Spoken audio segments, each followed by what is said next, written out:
जय श्रीराम समस्त को मुझे लाइब्रेरी आसिक बाहरी पड़े परमिशन आने लगी डीएसपी ऑफिस जा लगी एलटीआर स्ट्राइक 25 तारीख दिन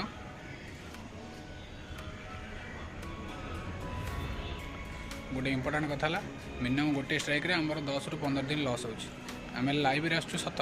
हेल्ले किसी पढ़ापढ़ ना टोटाली पुलिस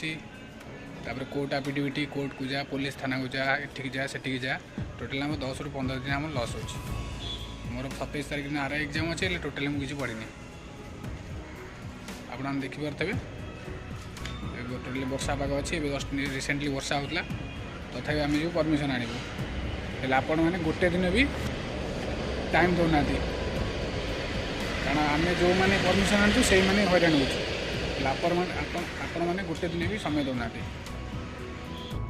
आपण मैंने गोटे दिन भी स्ट्राइक आसी जोग दौना देखी पार्थ आम ए जाऊँ परमिशन देखो वर्षा हो भी तापर आम सहित गोटे भाई जी अच्छा आप समस्त जानते रितेश भाई जी आर स्ट्राइक बहुत हेल्प करते 27 तारीख दिन आर एग्जाम अच्छी तथापि से 15 दिन टोटाली यही सब कम व्यस्त अच्छा भाई स्ट्रगल हेल्ले आपण मैंने गोटे दिन भी घर बाहर की आसना आम 15 दिन ये खटबू आपण मैंने गोटे दिन भी आसबेनि और आपण देखूँ आगू सब कौन हो आज आम स्ट्राइक जिते आज आम जमी परमिशन नहीं जीवु आम कैपिटाल थाना गोटे आईचु और डीसीपी ऑफिस जबार अच्छी